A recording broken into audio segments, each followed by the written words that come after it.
திராவிட கட்சியில இருந்து வந்த எம்ஜிஆர் ஒரு சாபம். அதுதான் சொல்றேன். இல்ல வந்து திரைப்பட கதை வசனம் எழுதின கருணாநிதி ஒரு சாபை, அம்மையார் ஒரு சாபை கேடா.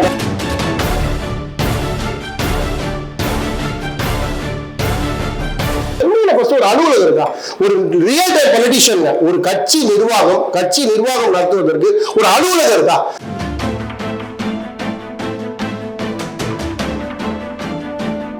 அவங்களை பத்தி வந்து குற்றங்கள் சொல்ல வந்தா, நீங்க செய்யாத வந்து வாக்குறுதிகளை வந்து அவர் வெளியில கொண்டு வந்தா, உன் கட்சிக்கு வந்து கொள்கை இல்லை, நீ வந்து மக்கள் பிரதிநிதி.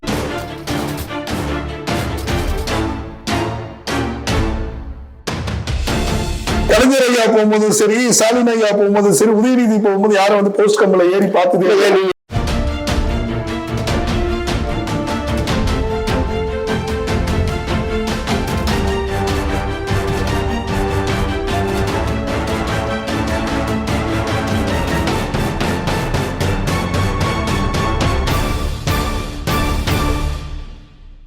நம் தமிழ் நேயர்களுக்கு வணக்கம்.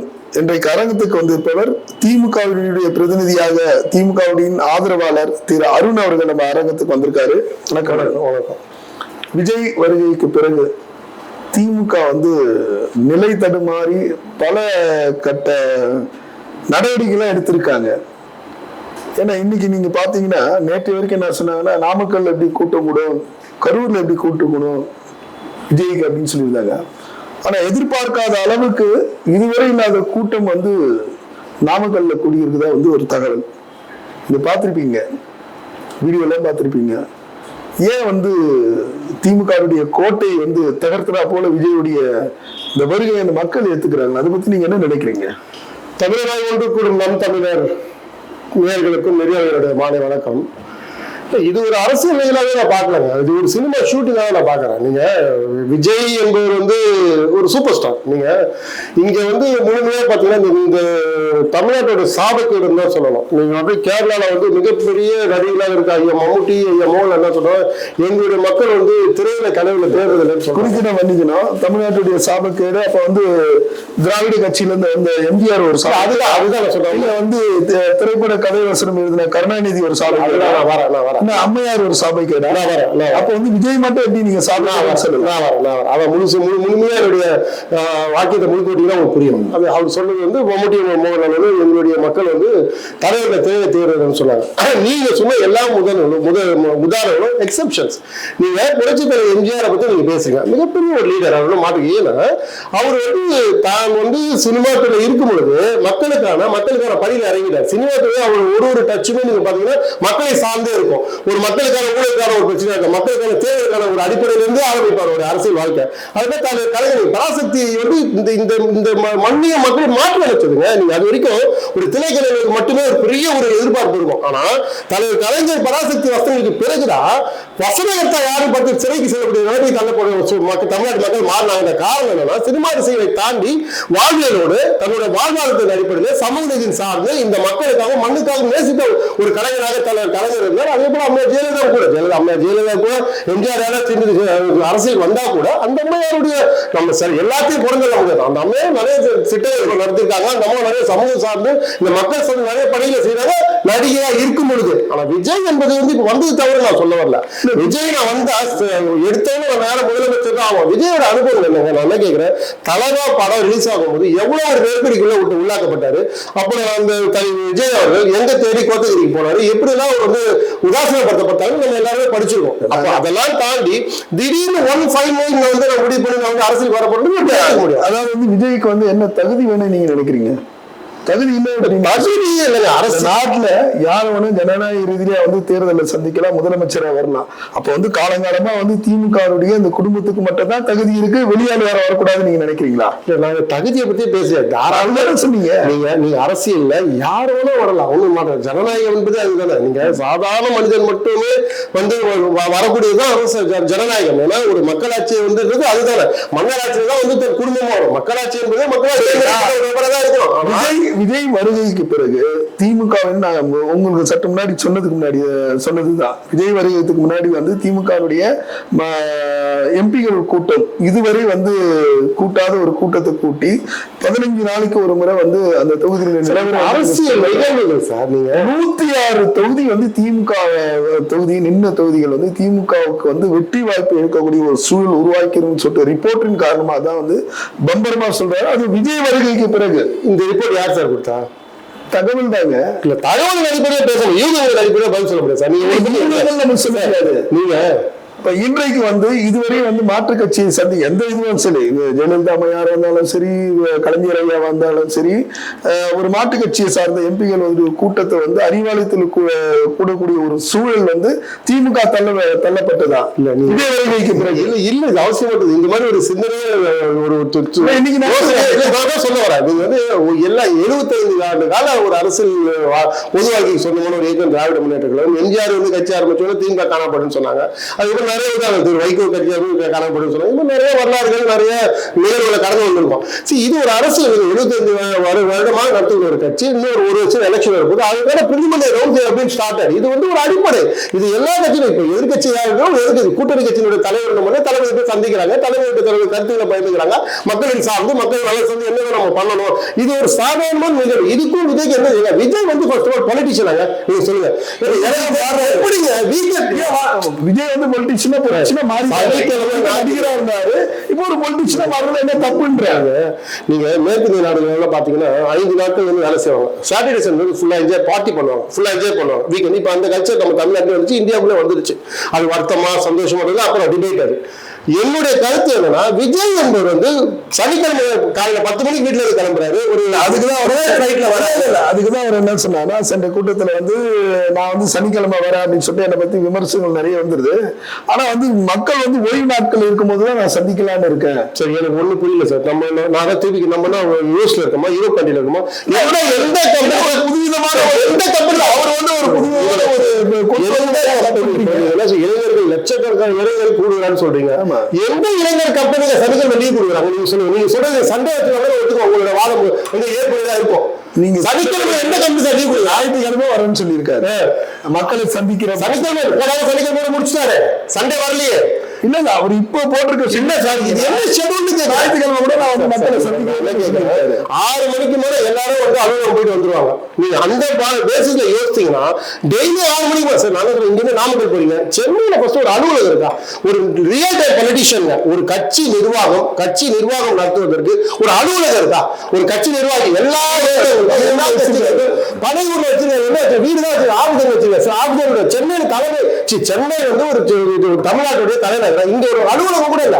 நீங்க ஜஸ்ட் விஜய் பார்க்க முடியுமா? இப்ப இங்க இருக்கிற எல்லா தலைவர்களும் அம்மையார் ஜெயலலிதா உட்பட ஒரு சந்திரபாபு ஒரு தலைவர் போய் பார்க்க முடியும், ஒரு மாடு கேட்க முடியும். விஜய் அந்த ஜஸ்ட் பார்க்க முடியுமா? அவர் weekend politician. First of all Vijay வந்து ஒரு பொலிட்டிஷியனாவே ஏத்துக்கலங்க. Is a good human being. நான் இப்போ சொல்றேன், நல்ல மனிதர், ஒன்றும் மாற்றம் இல்லை. இன்னும் நிறைய இடத்துக்கு போகணும், நிறைய கத்துக்கணும். நிறைய அரசியல் வந்து சாதாரணம் கிடையாது. 75 வருஷம் ஒரு கட்சி நடத்துறது சாதாரண விஷயம் கிடையாது. இந்த விஜய் என்பவர் வந்து அவருடைய எல்லா கொள்கைகளும் சொல்லட்டும், கோட்பாடுகளும் சொல்லி இருக்க கொள்கை கோட்பாடு சொல்ற. அவர் என்ன சொல்றாரு? என்னுடைய அரசியல் எதிரி வந்து திமுக, கொள்கை எதிரி பாரதிய ஜனதா கட்சி. அப்போ கொள்கை கோட்பாடு என்ன எனக்கு புரியல. இதுக்காக ஒரு கட்சி அரசியல் எதுக்காக அரசியல்? நீங்க எல்லாமே கேட்க வந்தா, உங்களை பத்தி வந்து குற்றங்கள் சொல்ல வந்தா, நீங்க செய்யாத வந்து வாக்குறுதிகளை வந்து அவர் வெளியில கொண்டு வந்தா, உங்க கட்சிக்கு வந்து கொள்கை இல்ல, நீ வந்து மக்கள் பிரதிநிதி இல்ல, நீ வந்து பாலிட்டிஷியன் இல்லன்னு அப்படின்னு சொல்றீங்க. இதே வந்து என்ன சொல்றாருன்னா, நான் வந்து அமெரிக்கால போயிட்டு கப்பல் விடுவேன், நான் வந்து சந்திரமண்டலத்துல போயிட்டு வீடு கட்டுவேன், அப்படியெல்லாம் வந்து செய்யாததெல்லாம் வந்து நான் எதுவுமே சொல்ல மாட்டேன். செஞ்சது மட்டும் தான் எதை என்னால செய்ய முடியுமோ அதை தான் நான் பேசுவேன் அப்படின்னு சொல்லியிருக்காரு. செய்யாததை கூட திமுக வந்து இந்த தேர்தல் வாக்குறுதியில கொடுத்தது செய்யலன்னு சொல்லிட்டு அவர் வாங்க சொல்றாரு. எந்த இதுன்னு சொல்லிட்டு எனக்கு தெரியும். அவர் சொன்னதான் பதில் சொல்ல முடியும். நான் வந்து கேட்கப்பட அவர் கேட்கறதுனா அரசு ஊழியர்கள் அவருக்கு வந்து பழைய பென்ஷன் ஏன் கிடைக்கல, அது ஒரு கேள்வி வைக்கிறாரு. அதே போல வந்து நாமக்கல் மாவட்டத்துல வந்து முட்டை வந்து இன்னைக்கு ஃபுல்லாக வந்து 6 கோடி முட்டை, அதை பதப்படுத்துக்கான ஃபேக்டரியா வந்து இது பண்ணாது இருக்க ஒரு குடோன் ஏன் இது வரைக்கும் ஏற்படுத்தல அப்படின்னு சொல்றாரு. கொப்பரை தேங்காய் இருக்குங்களா, அதை வந்து ஆயில் பண்ணி நியாய விலை கடையில சப்ளை பண்றோம்னு சொன்னீங்க, சட்டமன்றத்துல பேசுனீங்க, அதனுடைய வந்து வாக்குறுதி கொடுத்தீங்க, அதையே நீங்க நிறைவேற்றல சொல்றாரு. அந்த மாவட்டத்தில் இருக்கக்கூடிய பிரச்சனைகளை பத்தி எடுத்து சொல்றாருல்ல, செய்யாதது சொல்றாரு. நாங்க ₹1 கொடுத்தா திருப்பி 30 காசு தான் மத்திய அரசாங்கம் கொடுக்குது. 30 காசு கொடுக்குற பீகாருக்கு ₹1 கொடுக்குது. அதை வந்து கேள்வி எடுப்பது திரு விஜய் அவர்களுக்கு நேரமும் இல்லை, அதை பத்தி யோசிக்கவும் இல்லை. இன்னைக்கு திமுக வந்து நான் முதல் திட்டம் ஒரு அறிவிச்சு தலைவர் பண்ணிட்டு இருக்காரு. அது எத்தனை பேர் ரீச்சுங்க அந்த திட்டம்? வீடு தேடி ரேஷன் எத்தனை லட்சக்கணக்கான மக்கள் வந்து கையெழுத்து கும்பிடுறாங்க. இதெல்லாம் தேர்தல் வாக்கு கொடுக்காத வாக்கு நிறைவேற்றிருக்கோம். நாட்டினுடைய பொருளாதாரம் எந்த அளவுக்கு முக்கியமோ அதே நேரத்தில் வருவாய் ரொம்ப முக்கியம். அதை தவிர்த்து இங்க இருக்கிற என்ன ஃபண்ட் என்ன இருக்கோ அதை பேஸ் பண்ணி நம்ம ஸ்கீம்ஸ் எல்லாமே விஜய் வந்து என்னன்னா திமுக மட்டும் அவர் பேசல, இன்னைக்கு வந்து அதிமுக சேர்ந்துதான் பேசுறாங்க. அது என்னன்னா 2 பேருமே சரி, பிஜேபி போன வாட்டி வரைக்கும் வெறும் திமுக மட்டும் டார்கெட் பண்ணாரு சொன்னாங்க. அதெல்லாம் சும்மா போற போல சொல்லிட்டு போயிட்டாரு. அதிமுக வந்து அவர் என்ன போன வாரம் வரைக்கும் என்ன அதிமுக என்ன குற்றச்சாட்டு வச்சிருக்காரு? இவர் குற்றச்சாட்டு வைக்கணும்னா இப்ப இதெல்லாம் வந்து நீங்க மத்திய அரசாங்கம் கொடுக்கிற நிதியை வந்து பகிர்ந்து கொடுத்துட்டு அவர் மறைமுகமா என்ன சொல்றாருன்னா, அதிமுக இருக்கக்கூடிய அந்த கூட்டணியில வந்து இன்னும் அதிமுகவுடைய உண்மையான தொண்டர்கள் வந்து இருக்காங்க, அது ஏத்துக்கலன்னு சொல்றாரு. இவர் என்ன மக்கள் வந்து ஏத்துக்க மாட்டாங்க. அதிமுக எம்ஜிஆர் ஜெயலலிதாவுடைய தொண்டர்கள் யாரும் ஏத்துக்க மாட்டாங்க. இவருக்கு இது தேவையில்லாத விமர்சனம் நான் சொல்றேன். அதிமுக தொண்டர் ஏத்துக்கிறது இவர் என்ன கவலைப்படுறாரு? இவர் என்ன இவர் வந்து தன்னுடைய தொண்டர்களை எப்படி அரசியல்மயப்படுத்தப்படுறாரு? அதுக்கு என்ன பதில் வச்சிருக்காங்க? என்ன தீர்வு வைக்கல? நீங்க 75 வருஷமா இந்த திமுக குற்றச்சாட்டு வைக்கிறீங்க, 60 வருஷமா இருக்க அதிமுக குற்றச்சாட்டு வைக்கிறீங்க, ரைட் ஓகே. நீங்க வந்து அரசியல்மயப்படுத்த தொண்டர்கள் என்ன பண்ணீங்க? இன்னைக்கு ரசிகர்கள் ஒரு கொட்டப்பட்ட சென்னையில இருக்காங்க. அந்த ரசிகர்கள் வந்து மறுபடியும் ரசிகர் சொல்லாதீங்க. அதாவது வந்து இன்றைய இருக்கக்கூடிய இளைஞரை தேடி விஜய் செல்லவில்லை, விஜயை தேடி இளைஞர்கள் வந்து எடுத்திருக்காங்க அந்த கட்சியை. அதுதான் சார் வருத்தமா இருக்கு. இருக்கக்கூடிய இளைஞர்கள் நாம அந்த ஒரு பார்வையில பேசுறோம். ஏதோ வந்து விஜய் வந்து இளைஞர்களை தேடி போறாரு, வாக்கு கேட்கிறாரு, அந்த தவறான கண்ணோட்டத்துல பார்க்காதீங்க. நான் பார்க்கறது இன்றைய இருக்கக்கூடிய இளைஞர்கள் விஜய கையில எடுத்துக்கிட்டாங்க, அததான் நீங்க பார்க்கணும். நீங்க இனியாவது வந்து இருக்கக்கூடிய அந்த காலகட்டத்துல திராவிட கட்சி அவரு சொல்லக்கூடிய அந்த எடுத்து சொல்லக்கூடிய அந்த விஷயங்கள் சரி செய்து மக்கள்கிட்ட நிறைய விஷயங்கள் கொண்டு வந்திருக்கீங்க. அதையெல்லாம் வந்து தெளிவுபட அவங்களுக்கு சேர்ற அளவுக்கு திமுக அரசு செய்தால் மாறுவதற்கான வாய்ப்புகள் இருக்கு. இது வரைக்கும் கேட்கறதுக்கு ஆள் இல்ல. பிரதான எதிர்கட்சி அதிமுக ஏதாவது ஒரு கேள்வி கேட்டுச்சா? பல ஆண்டுகள் செய்யக்கூடிய தவறுகளை ஏதாவது வந்து அதிமுக கேட்டுக்கலாம். பல ஆண்டுகளுக்கு முன்பாக சிகாகோ மாநாட்டில் விவேகானந்தர் சொன்னார், 100 இளைஞர்கள் நிறுத்த கொடுங்க, இந்தியாவோட வல்லரசு ஆக்கிடுங்க, உங்களை தேடி போன இளைஞர்களை நிறுத்துக்கிறாங்க, லட்சக்கணக்கான பேடி சொல்றாங்க. ரைட், அந்த இளைஞரை நீங்க என்ன சொல்ல போறீங்க? நீங்க அந்த இளைஞர்களை போஸ்ட் மேல ஏறதா ஒரு இளைஞரை நீங்க வந்து வழிநடத்த போறீங்க? என்ன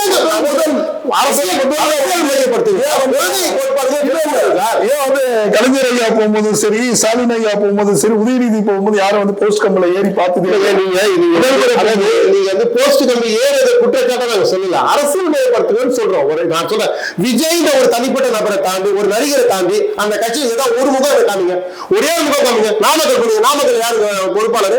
நாமக்கல் யாருக்கு தெரியும் உங்களுக்கு? மதுரை மாவட்டம், மதுரை வடக்கு விஜய், மதுரை கிழக்கு விஜய், உசிலம்பட்டி விஜய், இது எல்லாருமே நீங்க சொல்லிட்டு கார்பரேட் ஒவ்வொரு தொகுதியில வந்து நான் நிக்கிறதா நீங்க என்னுடைய என்னுடைய முகதான் நிக்குது, எனக்காக தான் நீங்க வாக்களிக்க போறீங்க அப்படின்னு சொல்லிட்டு விஜய் தெளிவா சொல்லிட்டாரு. அவர் யாரை நிறுத்துறாரு சரி, தெரிஞ்சவங்களோ தெரியாதுங்களோ ஜெயிக்க போறது உறுதின்னு சொல்லிட்டு அந்த பயம் இருக்கா இல்லையா உங்களுக்கு? அந்த கரிஷ்மாட்டிக் பயம் இருக்கா இல்லையா? இருக்கா இல்லையா? சொல்றேன், அதிமுகவுக்கு பேரும் இருக்கா? நான் சொல்றேன், இந்த கரிஷ்மாட்டிக் லீடர்ஷிப்பை பேஸ் பண்ணி நடத்துற எந்த பார்ட்டியும் நிலைக்காது. அது உதாரணம் அதிமுக. எம்ஜிஆர் மிகப்பெரிய ஆளுமை இருக்க கட்சி சூப்பரா இருந்துச்சு, ஜெயலலிதா மிகப்பெரிய ஆளுமை கட்சி, இன்னைக்கு அது கட்சியோட நிலைமை என்னங்க? ஆனா திமுக இன்னைக்கும் அந்த ஆளுமையோட மிருகத்தோட இருக்கு. காரணம் கொள்கை கோட்பாடு சேர்ந்த இயக்கம். நீங்க விஜய் தனிப்பட மனிதனாக ஒரு இயக்கம் தோங்கப்பட்டு அந்த இயக்கம் கட்சியாக மாறி ஆட்சியாக மாறிச்சுன்னு சொன்னா அவரால் பிராக்டிகலா இவரு 2 பேர் குற்றச்சாட்டு 10 குற்றச்சாட்டு வச்சா 100கணக்கான குற்றச்சாட்டு எல்லாரும் பொதுமக்கள் வைப்பாங்க. ஏன்னா எல்லாருக்கும் விஜயால அரசியல் பண்ண முடியாது. ஒரு தலைவராக தான் இருக்கணும். ஆனா எல்லா தொண்டர்களும் தலைவராக இயக்கினா மட்டும்தான் ஒரு இயக்கம் நடத்த முடியும், ஒரு கட்சி நடத்த முடியும், ஒரு அரசாங்கம் நடத்த முடியும். அந்த புரிதல் தயவுசெய்து விஜய்க்கு வேணும். விஜய் ஃபர்ஸ்ட் தன்னுடைய பொறுப்பாளர்களும் தன்னுடைய தொண்டர்களுக்கும் அரசியல்மயப்படுத்தணும், கொள்கை சார்ந்த அரசியல்மயப்படுத்தணும். நடைமுறைப்படுத்தணும், எப்படி மக்கள் அணுகணும்னு சொல்லி இது வரைக்கும் ஒரு பிஎன்ஏ இது வரைக்கும் வந்து ஒரு பூத்து கமிட்டி அவங்க அமைக்கணும். நான் கேட்கிறேன், நீங்க சொல்ற இவ்வளவு குற்றச்சாட்டு ஒரு பூத்து கமிட்டி அவங்க அமைச்சிருக்காங்களா? எனக்கு இன்னும் 6 மாசம் எலெக்ஷன் இருக்கு, ஏறத்தாழ இருக்கு. 2026 தேர்தல் நெருங்க பல மாற்றங்கள். 6 மாசம் தான் சார், ஏப்ரல் மாதம் தேர்தல் சார், இன்னும் 6 மாசம், அக்டோபர் முடிவு, செப்டம்பர் முடிஞ்சிச்சு சார், இன்னும் 6 இன்னும் அவங்களால வந்து ஒரு பூத் கமிட்டி அமைக்க முடியல சார். இதான் அவங்க குற்றச்சாட்டு. அதை வந்து நீங்க நீங்க வந்து நீங்க அதிமுக வந்து பிஜேபி வந்து போறது தொடர் நீங்க விமர்சனம் வைக்கலாம், அதே போது திமுக விமர்சனம் வைக்கலாம், திமுக வந்து குடும்ப அரசியல் சொல்லலாம், நாங்க திமுக திருப்பி அதை பத்தி நீங்க தரப்படின்னு கேட்பீங்களா? இது எந்த அரசியல் வந்து எல்லாத்தையும் அரசியல் பரிசீலிக்க தான் போறோம். நான் ஒரு கேள்வி கேட்கிறேன், விஜய் வந்து இந்த ஒரு வருஷத்துல ஒரு அரசியல் பயப்படுத்த அரசியலுக்கு வந்து இது வரைக்கும் அவருடைய சாதனை என்னங்க? அவர் இந்த மக்களுக்காக மக்களின் பிரச்சனைக்கு அவருடைய குரல் என்னங்க? அவருக்கு அதிகாரமே கொடுக்காம அவருடைய அதிகாரம் வேணாங்க, அதிகாரம் வேணாங்க, அதிகாரத்தை கொடுக்கணும். அரசியல் என்பது 13 வருஷம் எம்ஜிஆர் திமுக வந்து மந்திரி சபையில இல்ல, திமுக ஆட்சி. ஆனா ஒரு தொண்டை நீங்க தொட்டு போற ஒரு நாள் தலைவர் அறிக்கை கொடுப்பார். இன்னைக்கும் திரு மரியாதை ராமதாஸ் இன்னைக்கும் ஒரு அறிக்கை வந்துட்டே இருக்கு, 1000 பிரச்சனை கூட. அதுதான் ஒரு அரசியல் இயக்கம். ஒரு அரசியல் இயக்கம் எப்படி இயங்க வேண்டும் என்பது அந்த தலைவர் தான் முடிவு செய்ய வேண்டும். ஆனா தலைவருக்கு ஒரு தெளிவான ஒரு தெளிவு இல்லைன்னு சொல்லி நான் வருத்தப்படுறேன். என்னன்னா விஜய் என்பது நல்ல மனிதராக இருக்கட்டும், அரசியல் வரட்டும், ஜெயிக்கட்டும், மக்களுக்கு நல்லது செய்யட்டும், நாங்க வரவேற்கிறோம். ஆனா நீங்க திமுக ஒரே கட்சியை மட்டும் டார்கெட் பண்ணதை தாண்டி மக்கள் சார்ந்து, இந்த சமூக நீதி சார்ந்து, இந்த மண்ணிற்காக, இந்த மக்களுக்காக என்னோட நலத்திட்டங்கள் வச்சிருக்கீங்க. நாங்க வந்தா நாங்க இந்த மாற்றத்தை அமெரிக்கா மாதிரி கப்பல் சொல்றோம், மேல வாங்க பறக்கிறோம் சொல்ல நீங்க சொல்லுங்க, ஸ்பேஸ்ல போயிட்டு நாங்க அப்படியே சொல்லல. என்ன செய்யறோம்? உங்களுக்கு வந்து திமுக 25 வருஷமா ஒரு ஏமாற்றத்தையும் சொல்றீங்களா? நாங்க வந்தா இந்த ஏமாற்றத்துக்கு ஒரு மாற்றத்தை கொடுப்போம், நாங்க வந்தா இந்த மாற்றத்துக்கு ஒரு வழி சொல்லுவோம். இந்த இப்ப நீங்க சொல்ற எல்லா குற்றச்சாட்டுகளும் என்ன தீர்வை நோக்கி தான் ஒரு தலைவர் வந்து பிரயோகிக்கிறத தவிர நீ செய்யல சரி இந்த குற்றச்சாட்டு நான் செய்யணும், நீ என்ன செய்ய போற அப்படின்னு சொல்லணுமா வேணாமா? அதை விட்டுட்டு ஒரு இதையும் எழுதி கொடுக்குற ஸ்கிரிப்டை வச்சு பேசிட்டு நீங்க திருப்பி சாயங்காலம் 6 மணிக்கு போல வீட்டுக்கு போறது எந்த இதுல ஒரு அரசியல்வாதியா கல்யாணம் மட்டும் ஏற்றுக்கல. இன்னைக்கு அவர் மேல ஒரு பிரைஸ் இருக்குங்க. நீங்க ஒண்ணு யூடியூப் சேனல்ல இருக்கிற ஒரு 4 பேர் போனா கூட ஒரு 4 பேர் ஆட்டோகிராஃப் கேட்கறாங்க. இது வந்து ஒரு எழுதப்படாத ஒரு சட்டமாவும் ஒரு நீதியாவோ ஒரு உண்மையான நிலவரமாவும் தமிழ்நாட்டில் இருக்கு, உலகத்திலே இருக்கு. அந்த யூடியூப் சோசியல் மீடியா அந்த ரீச்ல இருக்கும்போது விஜய் மிகப்பெரிய ஒரு மாசியோ மாட்டு கருத்துல அவரை பார்க்க லட்சக்கணக்கில் ஒரு நான் கேட்கிறேங்க, இந்த 40 வயசுக்குள்ள இளைஞர்களை தவிர ஒரு வயசான பெரியவர்கள் முதியவர்கள் பாத்தீங்க அந்த மாநாட்டில் ஒரே காரணம் எனக்கு அந்த மாநாட்டிலும் அதெல்லாம் சொன்ன இளைஞர்கள் விஜயை கையில் எடுத்துட்டாங்க. இளைஞர்கள் மட்டுமே ரொம்ப சந்தோஷம். நீ அந்த உங்களை தேடி வந்த அந்த லட்சக்கணக்கான இளைஞர் வேலைக்கு விட்டுட்டு காலேஜை விட்டுட்டு ஸ்கூலை விட்டுட்டு வர இளைஞர்களை நீங்க அரசியல் மயப்படுத்துங்க, அவங்களுக்கு அரசியல் சொல்லிக் கொடுங்க, சமூக நீதி பத்தி பேசுங்க, இந்த மண்ணு சார்ந்த விஷயம் சொல்லிக் கொடுங்க, இந்த மக்கள் சார்ந்த விஷயம் சொல்லிக் கொடுங்க, ஊழல் அரசாங்க அமைப்பு எப்படி அமைப்புன்னு சொல்லிக் கொடுங்க. அதுதான் வந்து ஒரு அரசியல் தலைவருக்கு அழகா இருக்குமே தவிர அதை விட்டு நீ போறப்ப கூட வந்து மேலே ஏறி 100 நிமிஷம் வந்து திமுக விமர்சிச்சுட்டு போனா எந்த ஒரு அரசியல் பயனையும் அடைய முடியாது. திமுகவை விமர்சிக்கவில்லை என்றால் தமாகவுக்கு வந்து ஒரு அடையாளம் இல்லை என்ற அர்த்தத்துல வந்து அவர் விஜய் எடுத்திருக்கலாம். 2026 தேர்தல் நெருங்க தமாகவுடைய அவருடைய நிலைப்பாடுகள், நீங்க கேட்கக்கூடிய அந்த கொள்கைகள், நீங்க கேட்கக்கூடிய அந்த பூத் கமிட்டி எல்லாமே வந்து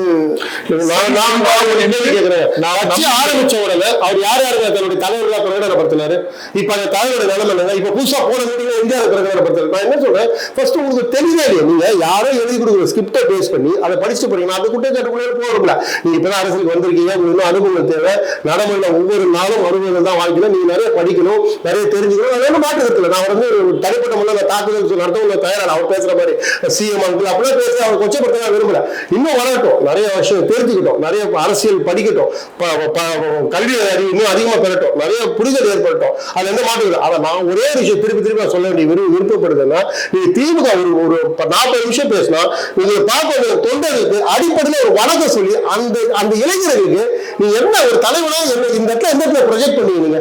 திமுக திட்டம் திமுக 75 வருஷமா திமுக திட்டம் தான் இருக்காங்க. காங்கிரஸ் திட்டாங்க, அதிமுக திட்டாங்க, மதிமுக திட்டாங்க, யாரு நாம் தமிழர் திட்டாங்க, யாரு திட்டல, எல்லா இயக்கங்களும் திட்டாங்க, எல்லாரும் திட்டம் தான் இருக்காங்க. திமுக அழிஞ்சு போட்டு சொன்னாங்க, சொன்னவங்க எல்லாம் அழிஞ்சு போயிட்டாங்க, சொன்னவங்க எல்லாம் கிளம்ப திமுக என்ன இருக்கு, இன்னொரு திமுக. ஏன்னா திமுக என்பது ஒரு ஆலமரம் மட்டுமல்ல, கொள்கை கோட்பாடு சேர்ந்த இயக்கம். நீங்க வந்து தனிப்பட்ட தலைவர் நம்பி இயக்கம் இல்லை, லட்சக்கணக்கான கோடிக்கணக்கான தொண்டர்களை தாண்டி கொள்கை கோட்பாடு கட்டுப்பாடு, கடமை, கண்ணியம், கட்டுப்பாடு அதை நிறைந்த ஒரு இயக்கமாக இன்னைக்கு திமுக நிக்குது. நீங்க இப்பவும் நான் என்ன சொல்றேன், நீங்க திமுக விமர்சிக்கிறது ஒரு நிமிஷம் யோசித்து உங்களுடைய தொண்டர்களுக்கு திமுக 40 நிமிஷம் மீட்டிங்ல 35 நிமிஷம் திமுக விமர்சிச்சிருக்கீங்க. 5 நிமிஷம் தொண்டர்கள் வந்த என்ன சொல்ல போறீங்க? நிச்சயமா அருண், உங்களுடைய இந்த கோட்டை தகர்த்துவாரா தகர்த்த மாட்டாரா என்பதை நாம் பொறுத்திருந்து பார்ப்போம். உங்கள் கொள்கை என்ன பேசுகிறது, அவருடைய கொள்கை என்ன பேசுகிறது. நிச்சயமா தேர்தல் இதுக்கு நல்ல ஒரு விடையை தரும் என்று நம்புகிறோம். நன்றி, வணக்கம்.